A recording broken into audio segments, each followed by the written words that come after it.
लगभग हजुरको 10 वर्ष ओभर भइसक्यो। हजुर यो चाहिँ सरकारी जग्गा हो पुरै 40 वर्षको लागि सरकारले चाहिँ जनतालाई खाना दिनलाई आज 40 वर्षसम्म दिएको छ। यसको आम्दानी राम्रै हुन्छ। 19 समूह छ यहाँ काम गर्ने बारीमा। हजुर म यही गाउँको मात्रै। हजुर अनि वरिपरि छरिएको छ। बुटोलमा 50 लगभग 50 डिग्रीको 50 हैन कति 50 भन्नुहुन्न। बुटोलमा अहिले 39-40 डिग्री चलिरहेको समयमा यहाँ अत्यन्तै जाडो छ। यसो हिरो हुनलाई ज्याकेट सकेट खोलियो।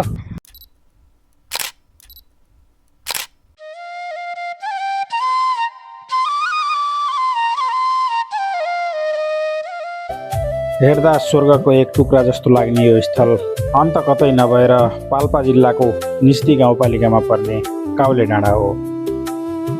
यो ठाउँ क्यामेराको आँखाले जति सुन्दर देखिन्छ त्यहाँ गएर हेर्दा अझ बढी सुन्दर देखिन्छ। काउले डाँडा या आउनुहोस् साथीहरू, यो सुन्दर यात्रा सुरु गरौँ बुटवलबाट। महेन्द्र राजमार्गको बाटो हुँदै हामी अरुङ खोला पुग्नेछौँ। अरुङ खोलाको पुल तरिसकेपछि हाम्रो यात्रा उत्तरतर्फ अगाडि बढ्नेछ। यो बाटो राम्रो भएसँगै बुटोलबाट हामी करिब 1 घन्टामा यहाँसम्म आइपुग्यौँ।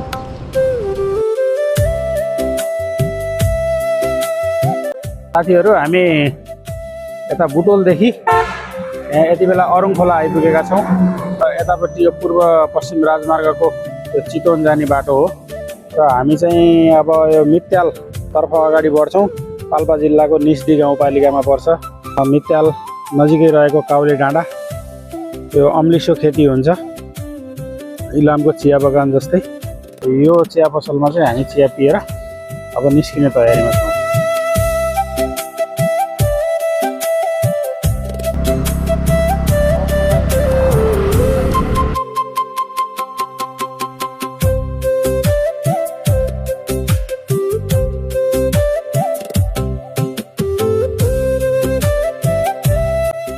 नवलपरासी जिल्ला भित्री मधेसको जिल्ला पनि हो। यहाँ चुरे पहाडका भित्रसम्म यस्ता समथर मैदानहरू फैलिएर रहेका छन्। बर्खा समय सुरु भएसँगै फाँटमा रोपाइँ गर्ने तयारी चलिरहेको छ।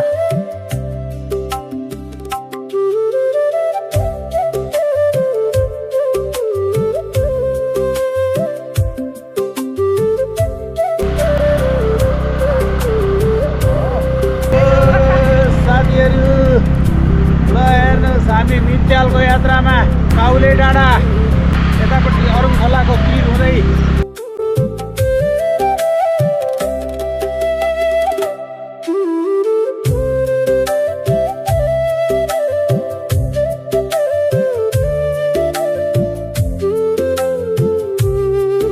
छेउमा बग्दै गरेको अरुण खोला, हरियाली जङ्गल र सुन्दर दृश्यहरूले हाम्रो यात्रालाई थप रोमाञ्चित बनाएको छ। यात्रा गर्दै गर्दा बाख्रा पालनको उत्कृष्ट नमुनाखोर हामीले बाटोमा देखियो। साह्रै राम्रो लाग्यो।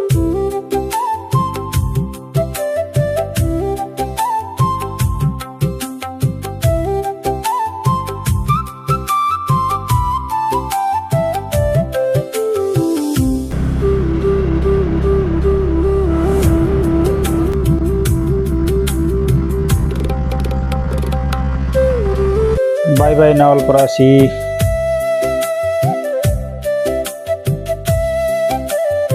यस स्थानबाट पाल्पा जिल्ला सुरु भएको छ। निस्दी गाउँपालिकामा हामी प्रवेश गरिसकेका छौँ।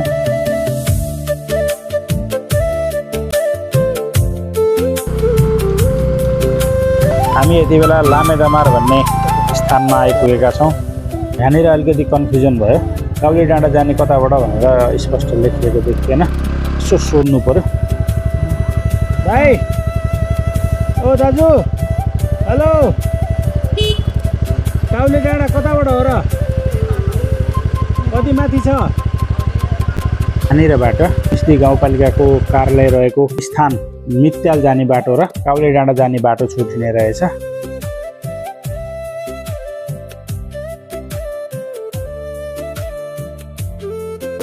कति टाढा खाने हो? बाटो यस्तै हो। बाटो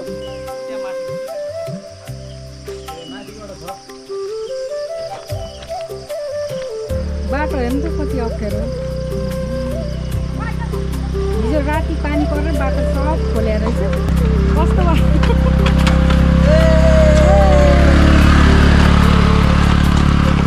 यो पनि एक प्रकारको एडभेन्चर नै हो के हैन त साथीहरू सजिलो बाटो त जो पनि हिँड्छ नि अप्ठ्यारो बाटो हिँड्न सक्नु भनेकै एडभेन्चर हो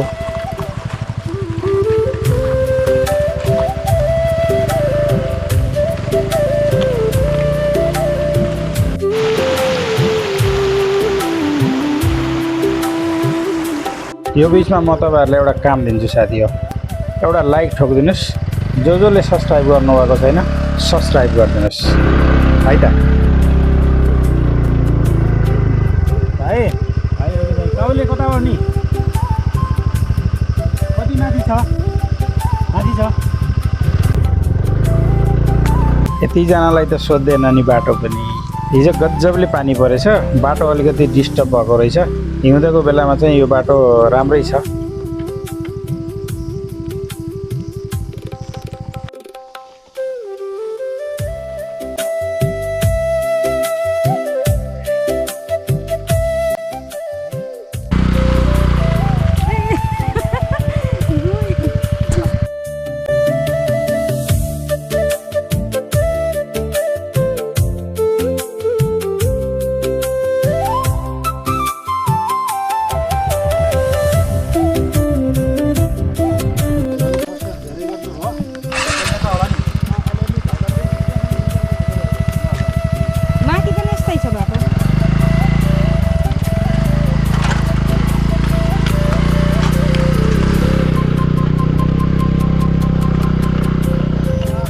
मौरा पहाडी सडक सुन्दर गाउँ बस्ती कुहिरोले घरिघरि घुम्टो ओडाउँदै गरेका यी पहाडका चुचुराहरू हेर्दै हेर्दै हामी काउले डाँडाको नजिकै आइपुगेका छौँ अब केही छिनमै हामी काउले डाँडा पुग्नेछौँ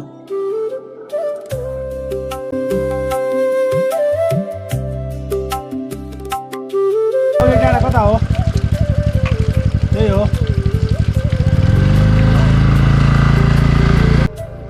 बाटो नबिरियोस् भनेर हामीले बेला बेला सोध्दै हिँडिरहेका छौँ यो यात्रामा हामी घरिघरि कुहिरोमा हराएका काग जस्तो भएका छौँ ठिक यही ठाउँबाट हामी खादर गाउँ हुँदै काउले डाँडा पुग्नेछौँ भने यता निस्ती गाउँपालिकाको गाउँ कार्यपालिकाको कार्यालय रहेको ठाउँ मित्यालतर्फ जाने बाटो पनि यहाँनिरबाट छुटिन्छ के लिएर आउनुभयो दिदी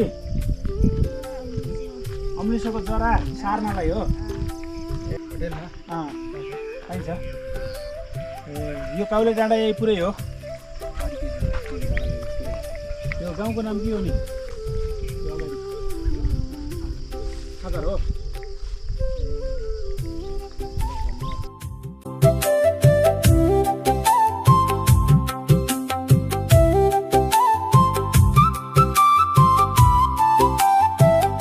ओहो यहाँ त कुडुले घर पो रहेछ सानोमा यस्तो घरमा बसेको सम्झना ताजै छ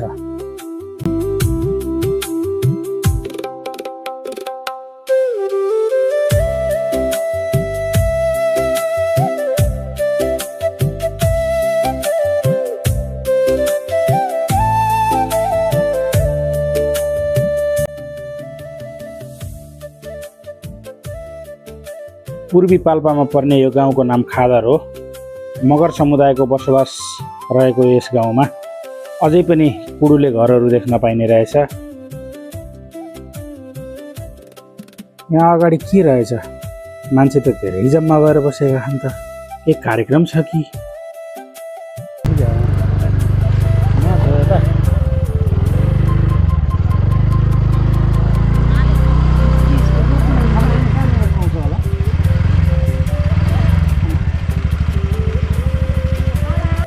काउले डाँडाको खाली ठाउँहरूमा यो अम्लिसोको जरा रोप्ने बेला भएको रहेछ बर्खाको सिजन लागेसँगै अम्लिसोको जराहरू लगाउने समय हुँदो रहेछ त्यसैका लागि मान्छेहरू भेला भएर बसेका रहेछन्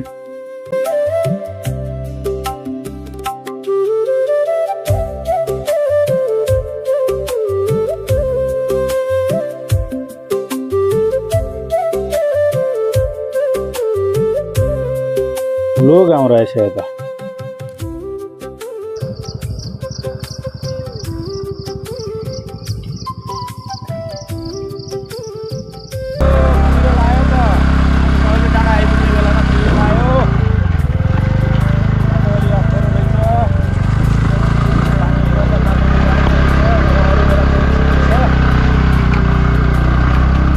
काउले डाँडा छिर्ने गेट देखिँदैछ। एउटा होटल रहेछ, यो होटलको भाइसँग यसो कुराकानी गर्नु पर्यो, त्यसपछि काउले डाँडातर्फ अगाडि बढ्नु पर्ला।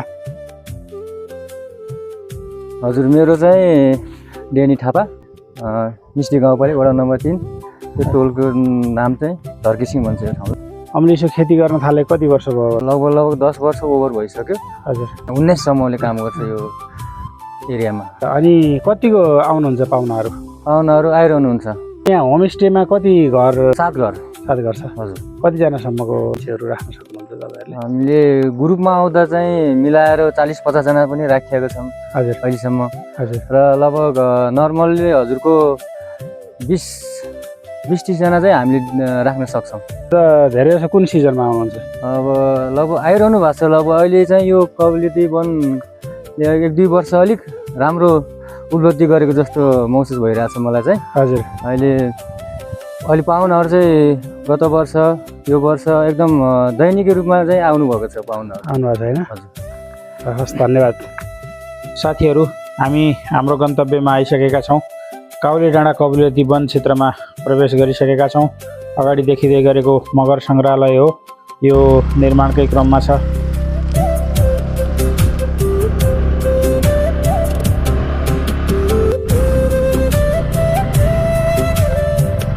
यहाँको हरियालीले मेरो आँखा चाहिँ तेज गराउने भयो है साथीहरू, यो कुरा चाहिँ पक्का होला।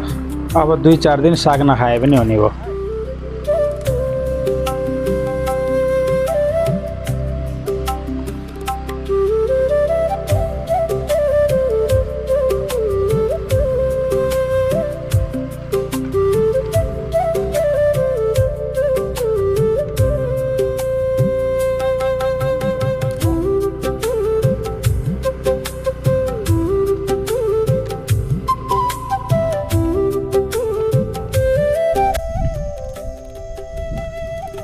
यतिको ठाउँमा हिँड्दा पनि कति स्कुटी चढ्ने भनेर हामीले त्यहाँनिर हाम्रो स्कुटी राखेर अगाडि बढ्दैछौँ।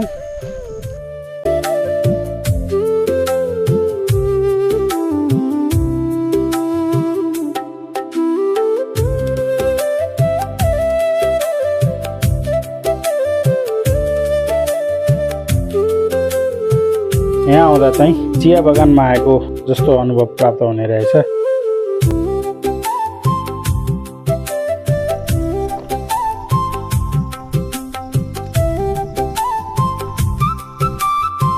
र साथी हो, हामी चाहिँ काउले डाँडा आइपुग्यो। काउले डाँडाको टपमा हामी यो अम्लिसो घारीको चाहिँ टपमा आइपुगेका छौँ। असाध्यै रमाइलो मौसम छ, कुहिरो पनि लागिरहेको छ। कस्तो लागिरहेछ? एकदम रमाइलो। एकदम रमाइलो छ। हजुर, साथीहरूलाई के भन्न चाहन्छु भिडियो हेर्ने साथीहरूलाई? एक फेर यो काउले डाँडा चाहिँ आउनै पर्ने ठाउँ हो भन्न चाहन्छु। हो, अझै विशेष गरी यो सिजनमा के यो सिजन एकदम हरियालीको सिजन हो। ल साथीहरू, टक्क अहिले एकछिनपछि घाम लगाएपछि पनि हामीले पुरै दृश्यहरू तपाईँहरूलाई देखाउनेछौँ। अब मजाले चाहिँ यो अम्लिसोको घारी हेर्नुहोस्।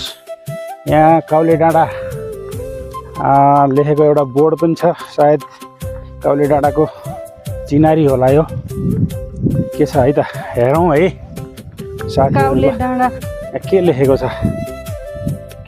ल, यतापट्टि फर्केर हेर्न। काउले डाँडा कबुलेती वन लेखेको छ। ल साथी हो, रमाइलो जिन्दगी। बुटोलमा 50 लगभग 50 डिग्रीको 50 होइन, कति 50 भन्नुहुन्न। बुटोलमा अहिले 39-40 डिग्री चलिरहेको समयमा यहाँ अत्यन्तै जाडो छ। यसो हिरो हुनलाई ज्याकेट सकेट खोलियो तर जाडो।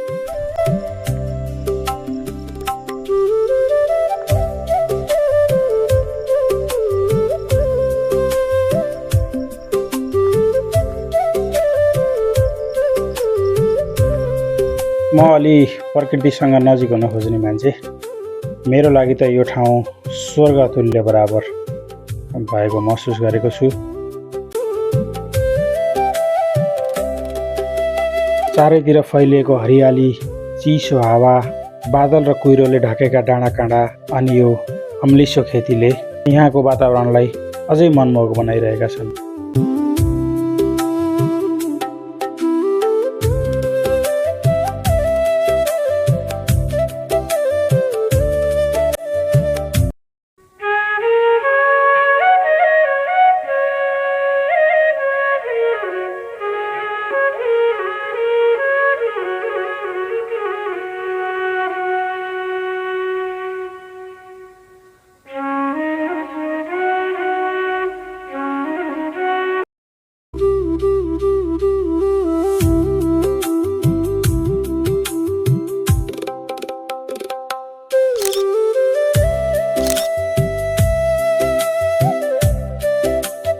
यो काउले डाँडामा 3-4 ठाउँमा चाहिँ यस्ता भ्यू पोइन्टहरू रहेछन्।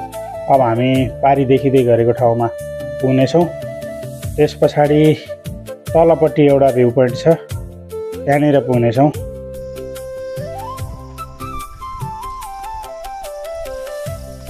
काउले डाँडा या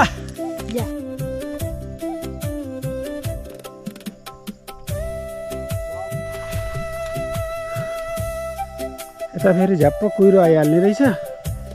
कुहिरो आएपछि त प्रकृतिको सामु त हाम्रो त के चल्छ र है। भए पनि प्रकृति हो, सुन्दर छ। यहाँ फुलबारी बनाउने तयारी रहेछ। ल हेरौँ है साथी हो, यो भागबाट काउले डाँडाको परिसर कस्तो देखिन्छ। पहिला यता देखाउन मन लाग्यो, यो पुरै कुहिरो चाहिँ निस्किँदैछ साथी होला। ल हेरौँ, ल हेर्नुहोस् भर्खर म तपाईँहरूलाई देखाइरहेको ठाउँ कुहिरोले ढाक्न लागिसक्यो एकदम छिटो।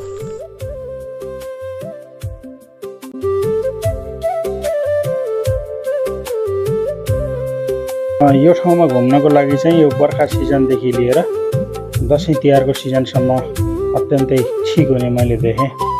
किनकि यो समयमा यहाँको वातावरण एकदमै हरियाली हुन्छ।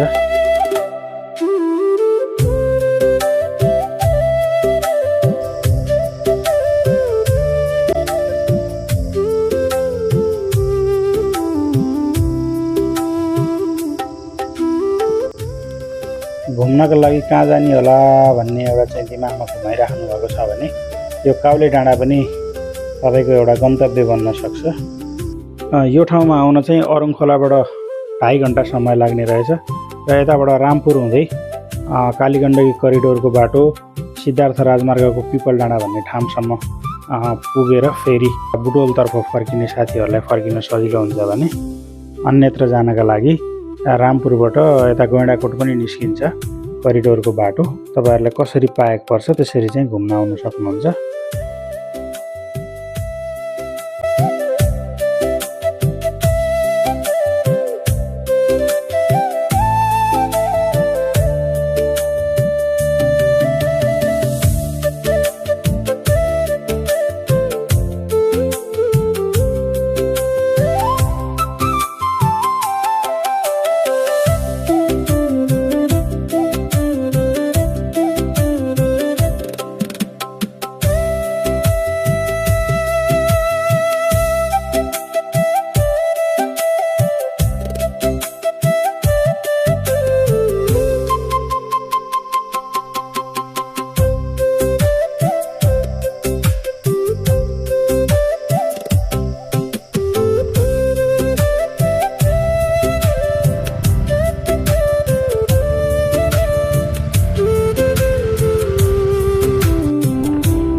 काउले डाँडा माथि घुम्न कतिमा पढ्छौ? 5मा। स्कुलको नाम के हो? ल राम्रोसँग घुमेर आऊ है। कस्तो माया लाग्दा नानी बाबुहरू। साथीहरू, तपाईँहरूलाई यो भिडियो कस्तो लाग्यो? यदि भिडियो मन पर्यो भने लाइक, कमेन्ट र सेयर गरिदिनु होला। च्यानल सब्सक्राइब गर्नुभएको छैन भने सब्सक्राइब पनि गरिदिनु होला। फेरि यस्तै अर्को भिडियो लिएर उपस्थित हुनेछु। त्यतिन्जेलसम्मका लागि बिदा चाहन्छु। हस्त नमस्कार, बाई बाई।